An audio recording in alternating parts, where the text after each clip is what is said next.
வடக்கு மக்களது ஆணை எங்களிடத்தில் இருக்கின்றது என கொக்கரிக்கின்ற ஆட்சியாளர்களுக்கு நாம் சரியான செய்தியை சொல்ல வேண்டும். இறைமையை உபயோகிக்கின்ற போது கவனமாக உபயோகிக்க வேண்டும் என தமிழரசு கட்சியின் பதில் பொதுச் செயலாளரும் முன்னாள் நாடாளுமன்ற உறுப்பினருமான சட்டத்திரணி M.A. சுமந்திரன் தெரிவித்துள்ளார். நாங்கள் எங்களுடைய இனத்தின் விடிவுக்காக உருவாக்கப்பட்ட கட்சி, அதை நாங்கள் செய்கிறோம், அதை நாங்கள் சொல்லுகிறோம், பலவித முயற்சிகளிலே ஈடுபடுகிறோம். அதிகாரம் எங்களுடைய கைகளிலே வந்து சேர வேண்டும், ஆட்சி அதிகாரங்கள் தமிழ் மக்களாகிய எங்களுடைய கைகளுக்கு வந்து சேர வேண்டும் என்று 75 வருட காலமாக முயற்சி செய்கிற உழைக்கிற ஒரு கட்சி. அதிலே மக்களுக்கு சந்தேகம் இல்லை. ஆனால் அதை செய்கிற அதே வேளையிலே மக்களுக்கு நாளாந்த பிரச்சனைகள் பல உள்ளன. உள்ளூராட்சி மன்றங்களிடத்திலே கொடுக்கப்பட்டிருக்கிற அதிகாரங்கள் அந்த நாளாந்த பிரச்சனைகளை சந்திக்க கூடிய வண்ணமான அதிகாரங்கள். ஆகையினால் தான் தலைவர் சொன்னதைப் போல உள்ளாட்சி மன்றங்களுக்கு உரிய அதிகாரங்கள் எவை என்பதை சரியாக அறிந்து அதை நாங்கள் செயற்படுத்துகிற போது அதிகார பகிர்வு உயர்மட்டத்திலே கோருகிற நாங்கள் அடிமட்டத்திலேயும் மக்களுடைய நாளாந்த பிரச்சனைகள் சம்பந்தமான விடயங்களிலே அதிகாரங்கள் எங்களுடைய கைகளிலே வருகிற போது அதை திறம்பட செயலாற்றுகிறவர்கள் நாங்கள் என்பதை மக்களுக்கு நாங்கள் காண்பிக்க வேண்டும்.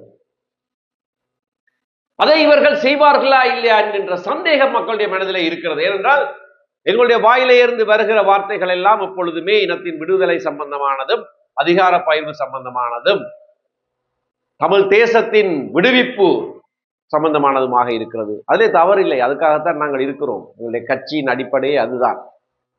ஆனால் அதற்காக உழைக்கிற, அதற்காக பேசுகிற அதே வேளையிலே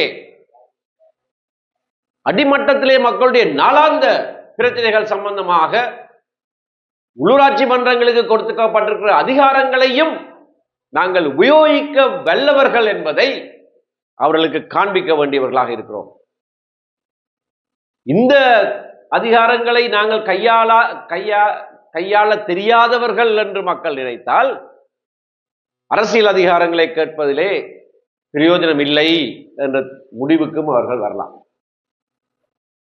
சிறிய விடயங்களிலே நாங்கள் செயலாற்றுவோமாக இருந்தால் ஆம், பெரிய விடயங்களையும் இவர்களுடைய கையிலே நாங்கள் கொடுக்க முடியும், அந்த பொறுப்பை இவர்களிடத்திலே கொடுக்க முடியும் என்று மக்கள் நம்புவார்கள்.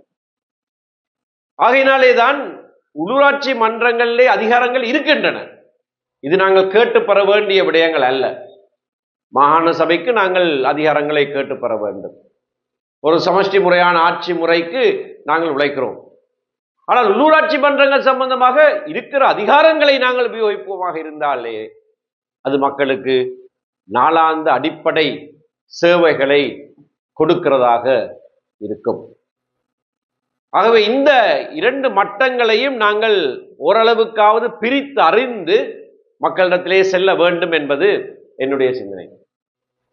எங்களுடைய இறுதி இலக்கு, எங்களுடைய கொள்கை, அவற்றை தெளிவாக நாங்கள் சொல்ல வேண்டும், அதற்காக உழைக்க வேண்டும்.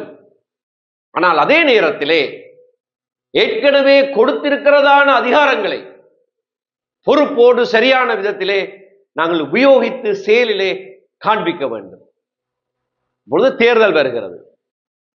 தேர்தலுக்கு பிறகுதான் உள்ளூராட்சி மன்றங்களுடைய ஆட்சிகள் அமைக்கப்படும். ஆகவே இப்பொழுது அதை செய்து காட்ட முடியாது.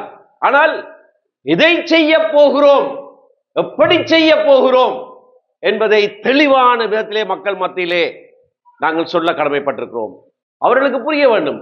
இவர்களுக்கு தெரியும் இந்த விடயங்கள் தான் இந்த பிரதேசத்திலே தொக்குடிக்கிற விடயங்கள், இவைதான் கவனிக்கப்பட வேண்டிய விடயங்கள். அவை எப்படி கவனிக்கப்பட வேண்டும், எப்படி தீர்க்கப்பட வேண்டும் என்பதற்கு இவர்களிடத்திலே ஒரு சிந்தனை இருக்கிறது, ஒரு திட்டம் இருக்கிறது.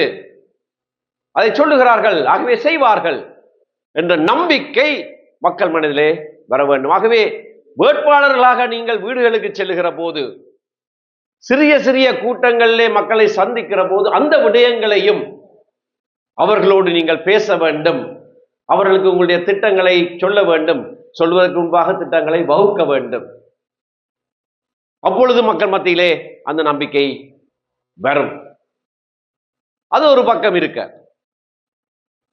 நான் ஆரம்பத்திலே சொன்னதை போல நாட்டிலே ஒரு மாற்றம் ஒன்று ஏற்பட்டிருக்கிறது. ஒரு பாரிய மாற்றம், சரித்திரத்திலே என்றும் இல்லாத அளவுக்கான ஒரு மாற்றம்.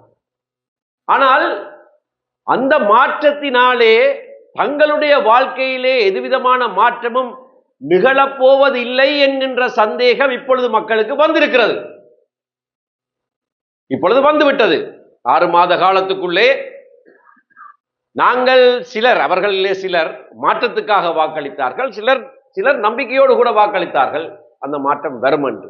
ஆனால் அந்த நம்பிக்கை விரயமாகிற வகையிலே, அந்த நம்பிக்கை வீண்போகிற வகையிலே தான் இந்த ஆட்சியும் இந்த சொற்ப காலமாக இருந்தாலும் கூட அவர்கள் செல்லுகிற திசையை பார்த்தால் இந்த நம்பிக்கையும் வீணாய் போகிற நம்பிக்கை என்கின்ற விளக்கம் மக்களுடைய மனதிலே உதித்திருக்கிறது.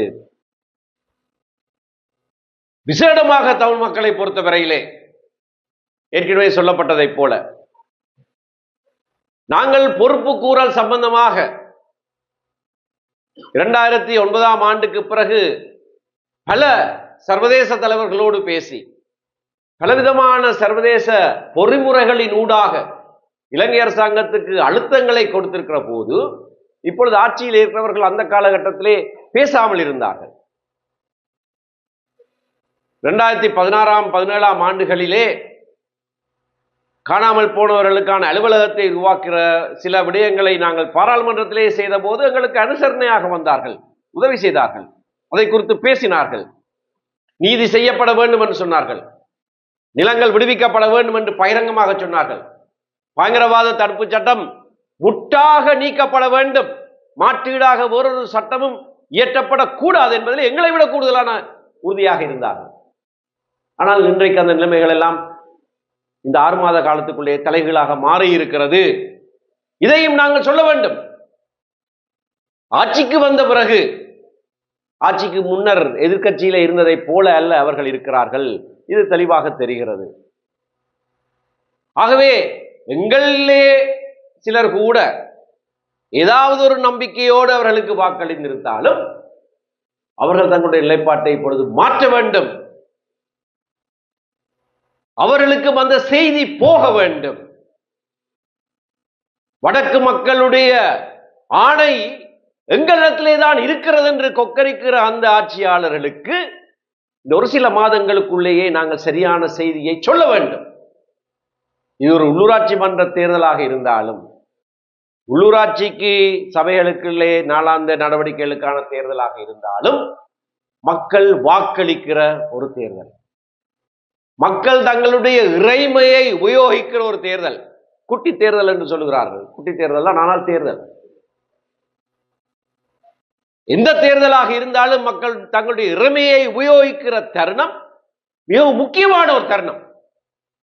ஆகவே அந்த இறைமையை நாங்கள் உபயோகிக்கிற போது உள்ளூராட்சி அதிகாரங்களுக்காக எங்களுடைய கைகளிலேயே அந்த ஆட்சி அதிகாரங்கள் இருக்க வேண்டும் என்று சொல்லி வாக்களிக்கிற அதே வேளையிலே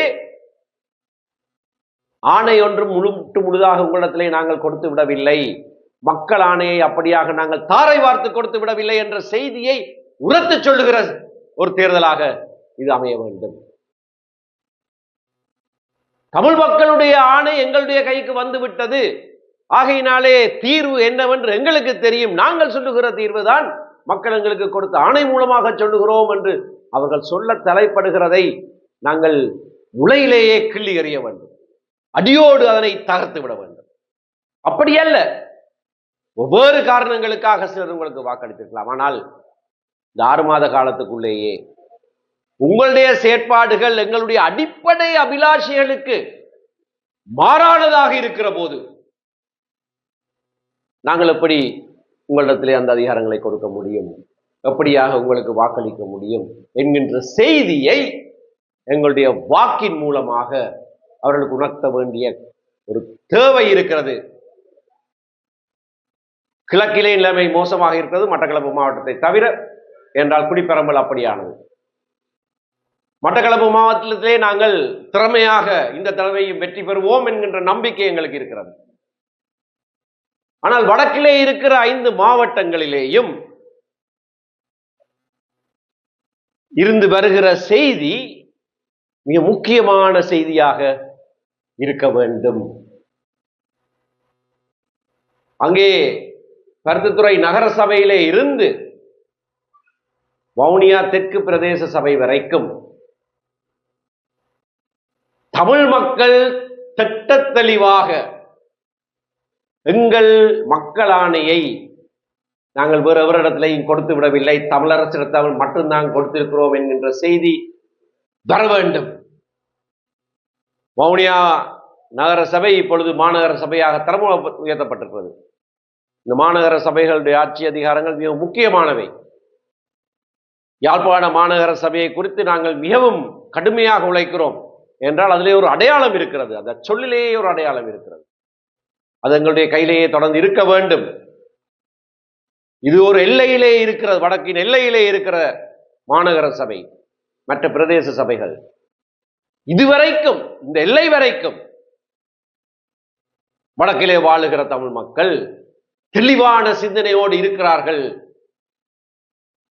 அந்த தெளிவிலே சற்று சலனம் சில மாதங்களுக்கு முன்னர் தென்பட்டிருந்தாலும் அது இப்போது தெளிவு பெற்று விட்டது என்ற செய்தி இந்த தேர்தலின் மூலமாக வர வேண்டும். இது அத்தியாவசியம். ஆகையினால்தான் உங்களுடைய உழைப்பு மிக மிக முக்கியமானது. பாராளுமன்ற தேர்தல் வந்தபோது வன்னி தேர்தல் மாவட்டத்திலே 3 நிர்வாக மாவட்டங்களுக்கும் எத்தனை வேட்பாளர்கள்? 9 வேட்பாளர்கள். 9 வேட்பாளர்களும் அவர்களுடைய ஆதரவாளர்களும் தான் பிரச்சாரம் செய்தார். ஆனால் இப்பொழுது வேட்பாளர்களுடைய எண்ணிக்கை வவுனியா மாவட்டத்திலே மட்டும் 99 பேர். 3 மாவட்டங்களுக்கு 9 பேர் இருந்த இடத்திலே இங்கே ஒரு மாவட்டத்துக்கு 99 பேர் இருக்கிறீர்கள். ஒவ்வொரு வாக்காளரையும் ஒவ்வொரு வேட்பாளரும் சந்திக்கக்கூடிய தருணம் இருக்கிறது. ஒரு தடவை அல்ல, பல தடவைகள் சந்திக்கக்கூடிய தருணம் இருக்கிறது. அதை செய்ய வேண்டும். நேரடியாக பேச வேண்டும். அவர்கள் கேட்கிற கேள்விகளுக்கு பதில் சொல்ல வேண்டும். ஆற அமர இருந்து அவர்களுக்கு விளக்கம் சொல்ல வேண்டும். வவுனியா மாவட்டத்தில் இருக்கிற சபைகள் அனைத்தையும் நாங்கள் கைப்பற்றுவதாக இருந்தால் இந்த 99 பேரும் நாளாந்தம் உழைக்க வேண்டும். நாளாந்தம் மக்களை சந்திக்க வேண்டும். ஒரு மாதத்துக்கு மேற்பட்ட கால அவகாசம் இருக்கிறது. முழு மூச்சாக நாங்கள் இயங்குவோமாக இருந்தால் அடிமட்டத்தில் பிரச்சார கூட்டங்கள் அது வேறு.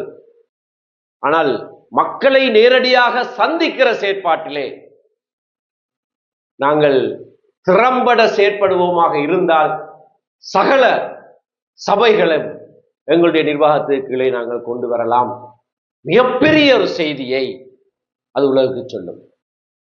ஆனால் கொண்டு வருகிற அதே வேளையிலே அந்த சபைகளை நிர்வகிக்கிற முறைமையையும் அந்த அதிகாரங்களை பயன்படுத்துகிற விதத்தையும் மக்களோடு பேசி நாங்கள் அதனை செய்ய வேண்டும். என்றால் இந்த தேர்தலோடு முடிந்து விடுகிற விடயம் அல்ல இது. இந்த தேர்தலுக்கு பிறகு சில மாதங்களுக்கு பிறகு வேறொரு தேர்தல் வரும். அந்த இடைப்பட்ட காலத்திலேயும் உங்களுடைய நிர்வாக திறனை வைத்துத்தான் மக்கள் மதிப்பீடு செய்வார்கள். மாகாண சபையாக இருந்தாலே அதுக்கு பிறகு வேறு ஏதாவது வந்தாலே அவை உங்களுடைய நிர்வாகத்திறன். தேர்தலிலே வெற்றியடைவது ஒன்று, தேர்தலுக்கு பிறகு சிறப்பாக மக்களுக்கு சேவையாற்றுவது அடுத்தது. ஆகவே மிகவும் மிகுந்த நம்பிக்கையோடு இந்த தேர்தல் களத்திலே நாங்கள் இறங்கி இருக்கிறோம். பெரு வெற்றி ஈட்டி இந்த நாட்டிலே ஏற்பட்டிருக்கிற சலனத்தை மாற்றம் என்று மக்கள் நினைக்கிற அந்த சலனத்தை தெளிய பண்ணி அதனை விலத்தி சரியான விதத்திலே மீண்டும் ஒரு முறை தமிழ் மக்களுடைய மக்களாணை தமிழரசிடத்திலே மட்டும்தான் இருக்கிறது என்பதை பறைசாற்றி மக்களுக்கு அடிமட்டத்திலே சேவை செய்வதற்கு உங்களுக்கு என்னுடைய வாழ்த்துதல்களை கொடுத்து இந்த சந்தர்ப்பத்துக்கு நன்றி சொல்லி மீள்கிறேன். நன்றி, வணக்கம்.